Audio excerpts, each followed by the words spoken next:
నిన్న Johnny master, ఇప్పుడు హర్ష సాయి, ఇలా సెలబ్రిటీలపై లైంగిక ఆరోపణలు రావటం హాట్ టాపిక్ గా మారుతోంది. అసలు హర్ష సాయి ఎపిసోడ్ లో ఏం జరిగింది? లైంగిక ఆరోపణలో అసలున్న నిజమెంత? ఎవరి వర్షన్ ఏంటి? అసలు వివాదం ఎక్కడ మొదలైంది? Watch it. మరో వివాదంలో యూట్యూబర్ హర్ష సాయి. హర్ష సాయిపై లైంగిక ఆరోపణలు, కేసు నమోదు. మెగా సినిమా కాపీరైట్స్ విషయంలో వివాదం. ప్రస్తుతం పరారీలో ఉన్న హర్ష సాయి. ప్రముఖ యూట్యూబర్ హర్ష సాయి మరో వివాదంలో చిక్కుకున్నాడు. హర్ష సాయిపై యువతి లైంగిక ఆరోపణలు చేయడం హాట్ టాపిక్ గా మారింది. మత్తుమందు ఇచ్చి తనపై అత్యాచారం చేసి ప్రైవేట్ వీడియోలు తీసి బ్లాక్మెయిల్ చేస్తున్నట్లు యువతి ఫిర్యాదు చేయడంతో కేసు నమోదు చేశారు పోలీసులు. తాను హీరోగా నటించిన మెగా మూవీ ప్రొడ్యూసరే ఫిర్యాదు చేసిన ఆ యువతి.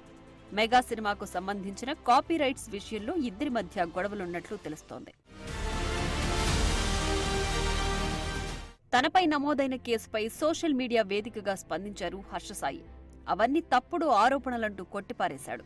డబ్బుల కోసమే తనపై లేనిపోని ఆరోపణలు చేస్తున్నారని అన్నారు. నిజానిజాలు త్వరలో బయటకొస్తాయంటూ పోస్ట్ చేశారు. ఇవన్నీ అబద్ధపు కట్టు కథలు. కూల్ డ్రింకులో మత్తు మందు ఇవ్వటం, ఆ మత్తు మందు ఆ అమ్మాయికి ఇవ్వటం, ఆ మత్తులో బలవంతం చేయటం, ఆ బలవంతం చేసింది వీడియో తీయటం, అది బ్లాక్మెయిల్ చేయటం, అంత అవసరం ఏముందంటే ఈ సో సక్సెస్ఫుల్ యూట్యూబర్. ఇప్పుడు మీరు గూగుల్ చేయండి, who is the successful YouTuber in India అంటే is only the successful man. ఆ అబ్బాయికి అవసరమే లేదు. ఈ వ్యవహారంలో అసలేం జరిగిందో చెప్పే ప్రయత్నం చేశాడు హర్ష సాయి. బాధితురాలు తనతో మాట్లాడిన ఆడియోను విడుదల చేశాడు. ఇందులో తన తప్పేం లేదంటున్నాడు హర్ష సాయి. ఏం చేద్దామని అనుకుంటున్నావు జీవితానికి చెప్పు? ఎంత రసికరాజు రాకుండా ఉండం అంటే ఎలా పాసిబుల్? అది ప్రేమించాలి మనసులో లేదా? మరి ఎప్పుడు అడుగుతావు? ఎప్పుడు చేద్దాము? ఇప్పుడు ఏంటి ఏంటి పరిస్థితి? హర్షసే కాదు, నాకు యూపీఎస్సీ ఎగ్జామ్ బోర్డ్స్ కి క్వశ్చన్ పేపర్ లాగా తయారయ్యాడు. నేను ఆన్సర్ రాసుకుంటూ కూర్చోవాలి అంతే.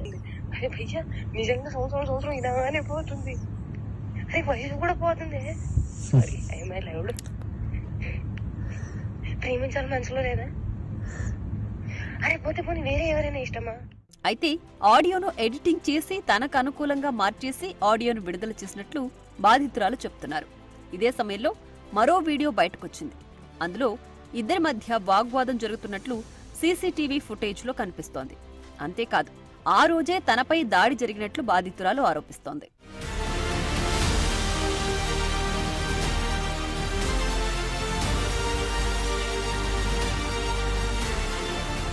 హర్ష సాయి కోసం నార్సింగి పోలీసులు రంగంలోకి దిగారు. ఓ స్పెషల్ టీం వైజాగ్ కు చేరుకుంది. పరారీలో ఉన్న హర్ష సాయి, అతని తండ్రి రాధాకృష్ణ కోసం భీమిలి MVP-PS ల పరిధిలో గాలిస్తున్నారు.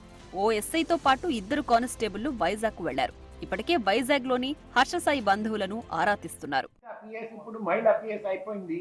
ఈ దిశ దివ్యాంగ యాప్ కూడా పేరు మారిపోయింది. సో ఈ వ్యక్తి పేరు చెప్తున్నారు. నేను జీవితంలో కలవలేదు, నాతో పరిచయం లేదు. లాస్ట్ సిటీ ఓకే, నేను వెరిఫై చేస్తాను. ఏదైనా వాళ్ళు ఎవరైనా వస్తే హైదరాబాద్ నుండి మేము పూర్తిగా కోఆపరేట్ చేస్తాం. రేపిస్ట్ వైజాగ్ లో ఉండడానికి వీల్లేదు. మొత్తానికి యూట్యూబర్ హర్ష సాయిపై లైంగిక ఆరోపణలు, కేసులు నమోదు కావడం తెలుగు రాష్ట్రాల్లో సంచలనంగా మారింది. ఇప్పటికే అనేక మలుపులు తిరుగుతున్న ఈ ఎపిసోడ్లో రానున్న రోజుల్లో ఇంకెన్ని ట్విస్టులుంటాయో చూడాలి.